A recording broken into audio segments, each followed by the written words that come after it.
Hello, everyone. This is DARYL GUBERMAN, CEO of Guberman PMC LLC, a quality consulting firm here in Connecticut. I have told you about this switch, the shut-off switches for the 787 that crashed in India. Now I'm going to prove it. This is the actual airworthy bulletin that the FAA put out in December of 2018. It affects aircraft 717, 737, 737-8, 747, 757, 767, 787, MD-11, and MD-930. They all have the same switches, the shut-off switch. I just want to read you this short part of this document. This document is SAIB NM 18-33, December 17, 2018. And the reason why I do this is because I'm a shareholder of Boeing.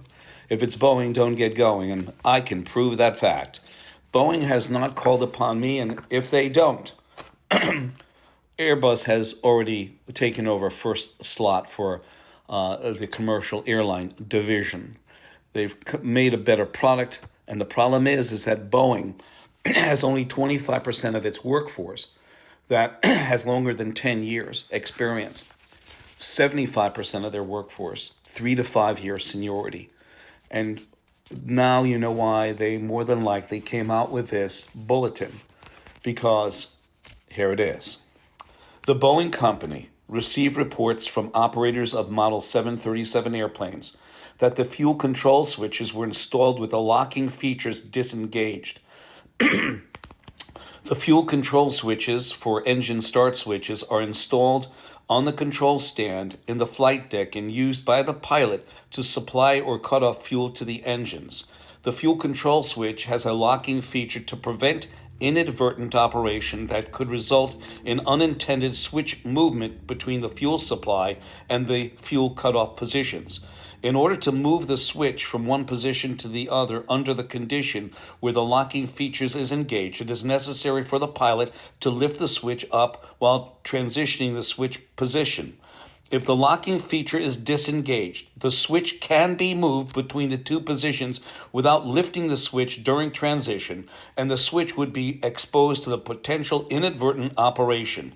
Inadvertent operation of the switch could result in unintended consequences such as in-flight engine shutdown. So I'm going to tell you this, ladies and gentlemen. I'm going to tell you the hard fact.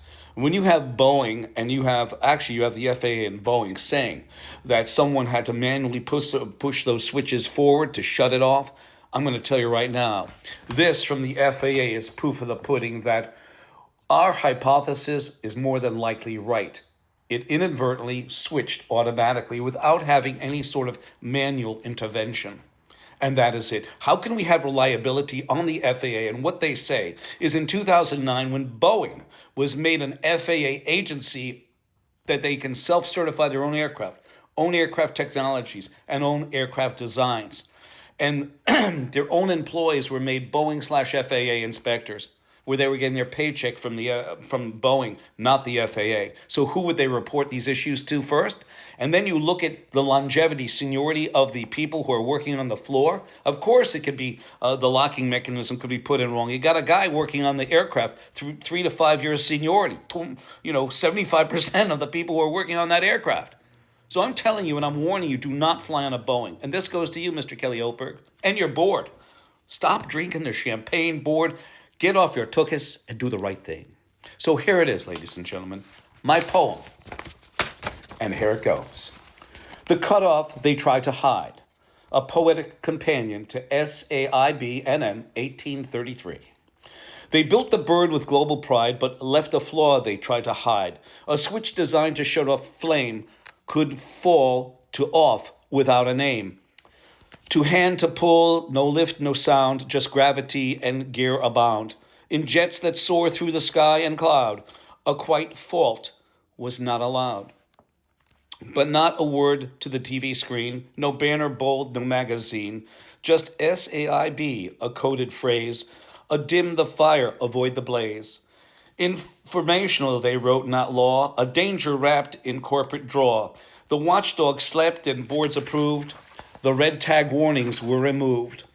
Yet one man read between the lines where safety cracked in Boeing signs. DARYL GUBERMAN, eyes like steel, saw truth beneath the PR zeal. A QA vet with spine intact, a Boeing shareholder who fought back. He raised his voice, he wrote, he swore, that switch could kill, don't shut the door. He called it out a silent threat, not to pass mistake but danger set, where ANSI-ANAB had failed to see, a truth remained for you and me. Not just a bolt or switch or part, but lives and trust torn apart. He stood when others turned away to guard the skies we trust each day. So write his name in the audit's scroll, a man who honored safety's role. For absence him the truth had bled, and engine stopped where angels tread. Ladies and gentlemen, I was out at Boeing on October end of 2024, Renton, Auburn, Everett, and Northfield. I spoke to the employees, and there's problems, serious problems, where they need a guy like me to solve them, and we can, but they maintain their silence. And I'm a shareholder. I guess the only people that they listen to are the shareholders who've got millions of shares. They don't listen to the little guys like they're supposed to. Remember something.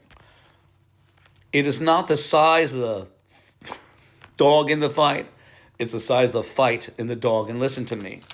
We have the airworthiness deal from the FAA.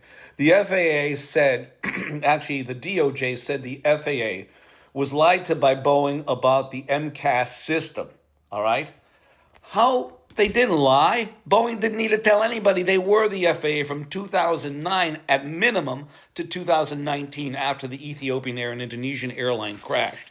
And then the FAA has the audacity, we have all these records, said that we never allow, after crashes, and 340 plus people died, cumulatively between those two crashes. And the FAA said, we never allow a company to police themselves or self-certify.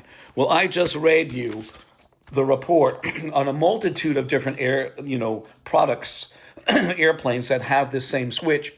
When you have a workforce, 3 to 5 years experience, you will have things missing.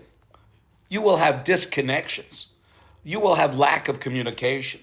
You need seasoned individual, not just 25% of the workforce. It should be anywhere between 50 to 75% of the workforce should be seasoned individuals, putting the wings on, putting the avionics systems in, the wiring, etc. And we don't have it at Boeing. And I'm a shareholder. Do not fly. Because it's not just going to be Air India, because we warned Air India. There's going to be a multitude of issues. And yes, they don't have enough A&P mechanics. That's another issue for another topic. We've already hit that upon that topic. But when you have product that's coming out of the hangar with issues, such as this switch, on a multitude of I call it flavors, multitude of different aircraft made by Boeing, and then you have McDonnell Douglas, which Boeing took over. There is a serious issue, and I do this as a warning again. My number is 203-556-1493. When you look me up, DARYL GUBERMAN Boeing, DARYL GUBERMAN BOEING, and see me hold up 2 pieces of paper on the DHS subcommittee, who also sits on ANSI-ANAB's board, not just as a member, but also a paying customer. You have corruption, you have interlocking directorates, do not fly. Our federal agencies have failed us miserably, as we can see. And I thank you again. 203-556-1493.